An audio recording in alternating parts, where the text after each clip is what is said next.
cair lagi nih dari aplikasi pinjol cepat cair ke Dana di tahun 2026 ini tanpa BI checking data busuk masih bisa cair. Buat kalian yang mempunyai permasalahan pinjamannya selalu ditolak, langsung aja coba aplikasi yang gue rekomendasikan ini. Karena sudah terbukti gue mencairkan sendiri dari aplikasi pinjaman online yang gue bahas ini. Dan perlu kalian ingat, ini adalah aplikasi pinjol ilegal. Kalian bisa ikuti step by step yang gue berikan, sudah lengkap banget. Supaya kalian bisa melakukan pinjol dengan aman dan juga supaya pinjamannya dicairkan ke Dana seperti ini. Ikuti aja, jangan ada yang di skip-skip karena ada poin-poin pentingnya supaya pinjaman kalian dicairkan seperti ini. Oke teman-teman, kali ini kita sudah berhasil masuk di dalam aplikasi pinjol cepat cair ke Dana di tahun 2026 ini.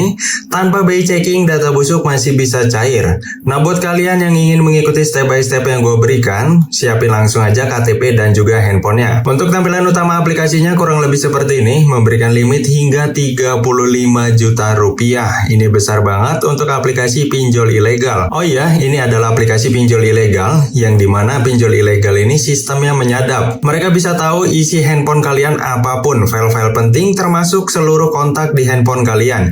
Jadi jika kalian menggalbay, ada kemungkinan seluruh kontak ini akan ditelepon oleh DC-nya. Nah jika kalian ingin mengajukan pinjol ilegal dengan aman, ikuti aja step by step yang gue berikan. Yang pertama harus kalian lakukan adalah gunakan handphone cadangan. Isi aja foto-foto dari Google dan juga simpan kontak aktif minimal 10 hingga 20 kontak. Jika kalian tidak mempunyai handphone cadangan ataupun hanya mempunyai satu handphone, kalian bisa backup data-data penting kalian terlebih dahulu, termasuk seluruh kontak. Nah, sampai sini kalian harusnya paham ya. Dan di sini kita langsung aja untuk memastikan pinjaman ini akan cair atau enggak. Kita langsung aja ajukan pinjaman di sini. Nah, untuk tampilannya seperti ini, pengisian informasi dasar dan tampilannya ini sama seperti aplikasi pinjol ilegal yang lainnya. Untuk bagian email kalian isi aja sesuai dengan email kalian ataupun email bodong tidak masalah. Status pernikahan, level pendidikan ini sama, isi aja sesuai dengan data diri kalian. Sedangkan untuk pekerjaan, ikuti aja step by step yang gue berikan.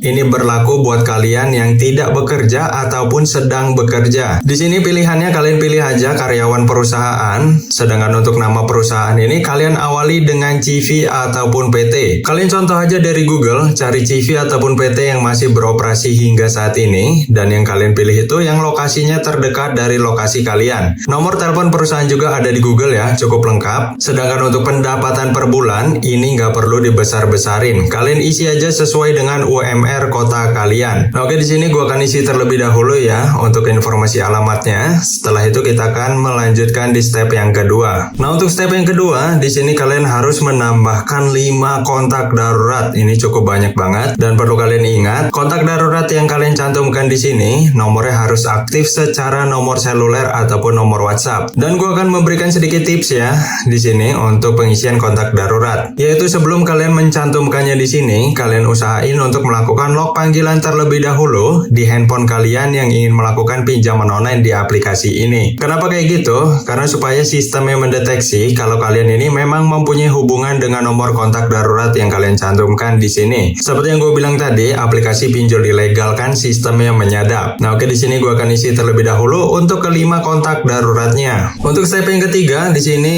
harus memfoto KTP bagian depan ya. Dan perlu kalian ingat, ini fotonya harus jelas hasilnya. Tidak boleh blur sama sekali. Kalian bisa bantu dengan pencahayaan yang cukup agar hasilnya maksimal. Soalnya kalau foto KTP blur ini, pinjaman kalian tidak akan di-ACC untuk aplikasi pinjaman online manapun, baik yang ilegal ataupun yang legal. Oke, di sini gua akan foto KTP gua bagian depan terlebih dahulu. Nah, oke teman-teman, di sini kita sudah memasuki di step yang terakhir, yaitu bagian pengisian rekening bank. Nama pemilik rekeningnya tidak bisa diubah-ubah ya. Jadi namanya sudah otomatis sesuai dengan nama KTP yang kalian gunain untuk verifikasi di awal tadi. Jadi tidak bisa mencairkan ke rekening orang lain. Untuk pilihan banknya sendiri kita bisa lihat di sini, cukup lengkap dan kalian bisa mencairkan ke rekening yang kalian punya. Buat kalian yang mempunyai akun rekening, gue rekomendasikan kalian pencairannya ke rekening aja karena itu akan makin mudah untuk di ACC. Sedangkan buat kalian yang tidak mempunyai akun rekening, ikuti aja step by step yang gue berikan karena kebetulan di sini gue akan mencairkan ke Dana. Yang pertama harus dilakukan yaitu pilih aja di sini Bank Permata. Sedangkan untuk nomor nomor rekening ini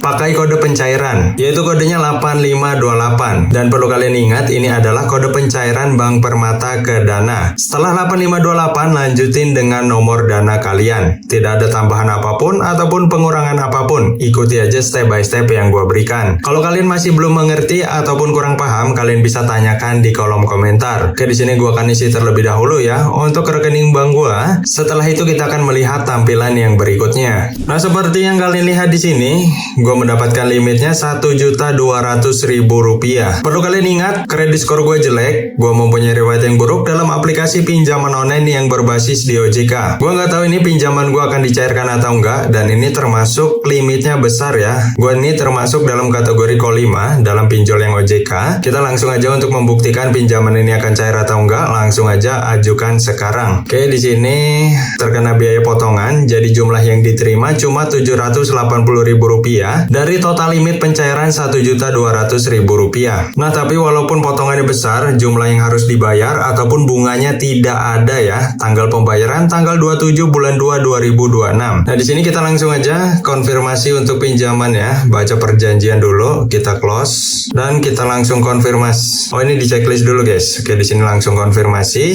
klik ya. Tunggu ya, di sini masih loading dan di sini kita harus ambil selfie terlebih dahulu. Ini juga dipastikan pencahayaannya harus cukup ya agar hasilnya maksimal. Nah, oke teman-teman, di sini pinjaman kita sedang ditinjau senilai Rp1.200.000. Tanggal pengajuan tanggal 20 bulan 2 2026. Jumlah pinjaman yang dicairkan senilai Rp780.000. Nah, gua nggak tahu sini ya, tinggal nunggu beberapa menit aja. Sekarang jam 2:03. Kalau pinjaman ini cair, kalian bisa ikuti step by step yang gue berikan. Kalau nggak cair, ya nggak usah diikutin, berarti aplikasinya bohong yang katanya tanpa BI checking data busuk masih bisa cair. Oke teman-teman, ternyata di sini pinjamannya telah berhasil dicairkan ya. Sekarang jam 2:06, nggak sampai 5 menit, pinjaman gue sudah berhasil dicairkan senilai Rp1.200.000. Berarti aplikasi ini benar, tanpa BI checking data busuk masih bisa cair. Karena gue termasuk dalam kategori Ko5 dalam aplikasi pinjol yang berbasis di OJK. Jadi kesimpulannya adalah kalian bisa ikuti step by step yang gue berikan, karena di sini gue sudah terbukti mencairkan pinjaman dari aplikasi ini. Untuk nominal yang diterima di rekening Dana gue, di sini sudah berhasil landing dari Dana Merchant senilai Rp780.000 tanggal 20 bulan 2 2026. Nah, untuk nama aplikasi yang gue bahas ini bernama Yukaya. Kalian bisa temui aplikasi ini di browser handphone kalian ya. Karena aplikasi ini baru rilis, jadi belum tersedia di Play Store. Buat kalian yang ada pertanyaan seputar pinjaman online, kalian bisa tanyakan apapun seputar pinjaman online di kolom komentar ya. Mudah-mudahan gue bisa membantu kalian dalam permasalahannya. Sampai bertemu di video selanjutnya. See you next time.